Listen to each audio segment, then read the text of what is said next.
This item comes from Aleksandr Solzhenitsyn's The Gulag Archipelago, Volume 2. It had been warm during the day when they had been digging a ditch on our territory, and another girl slipping down into a ravine had crawled her way to the Vladikingo highway and escaped. The guard had bungled, and Moscow City buses ran right along the highway. When they caught on, it was too late to catch her. They raised the alarms. A mean, dark major arrived and shouted if they failed to catch the fugitive girl, the entire camp would be deprived of visits and parcels for a whole month because of her escape. And the woman brigadiers went into a rage, and they were all shouting, one of them in particular, who kept viciously rolling her eyes, "Oh, I hope they catch her.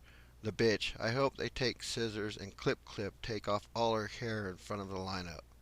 This wasn't something she had thought up herself. This was the way they punished women in Gulag. But the girl who was now standing outside the gatehouse in the cold had sighed and said instead, "At least she can have a good time out in freedom for all of us." The jailer overheard what she said, and now she was being punished. Everyone else had been taken off to the camp, but she had been set outside there to stand at attention in front of the gatehouse. This had been at 6 p.m., and it was now 11 p.m. She tried to shift from one foot to the other, but the guard stuck his head and shouted, "Stand at attention, whore, or else it will be worse for you." And now she was not moving, only weeping. "Forgive me, citizen chief. Let me into the camp. I won't do it any more." But even in the camp no one was about to say to her, "All right, idiot, come on in." The reason they were keeping her out there so long was that the next day was Sunday and she would not be needed for work. Such a straw blonde, naive, uneducated slip of a girl. She had been imprisoned for some spool of thread.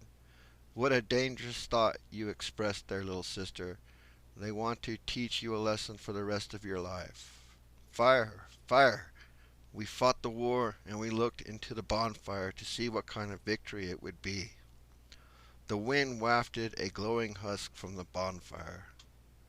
To that flame and to you, girl, I promise, the whole wide world will read about you.